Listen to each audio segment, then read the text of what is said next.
kéèyàn ó tọ́ ọmọ kó parí iléèwé kó graduate kó lọ sìnjọba tán dẹ̀ dá mọ́tò wọn lọ́nà tán dẹ̀ ṣe bọ̀dá yẹn mẹ́yìn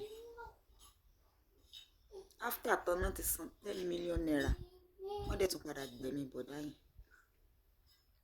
You know, sometimes tí n bá jókòó mo máa ń wò pé kí ni àǹfààní òṣèlú táwọn òbí wa ń ṣe gan. It could be anybody.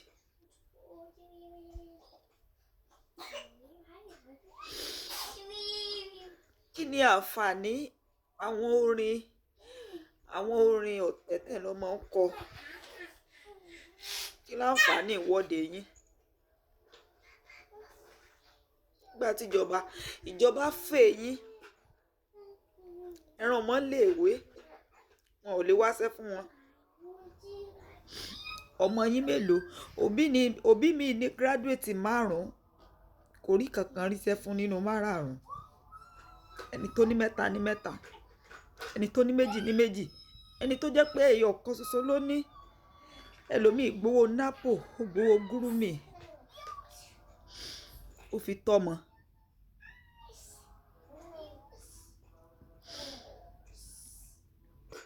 Kò ríṣẹ́ fún wọn.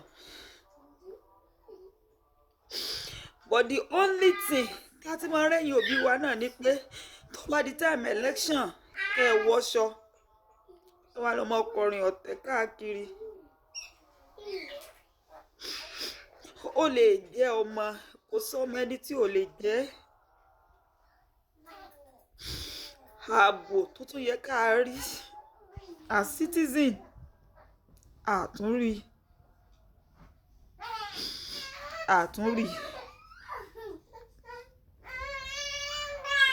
Election fẹ́ tó nísìn tẹ́tùn gbà sọ tẹ́mọkọrin ọ̀tẹ̀ káàkiri. Èyí náà ó jíyìn fọ́lọ́run ẹ jíyìn jọ kan.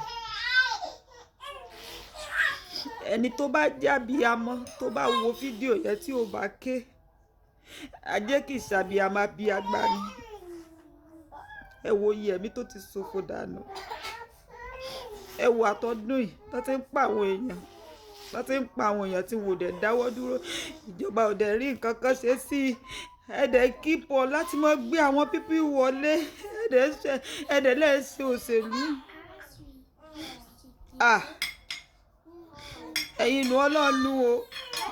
Kálukú náà ni ó jí yín lọ́jọ́ tẹ́ ẹ̀ dájọ́ ẹ̀yin nu Ọlọ́run.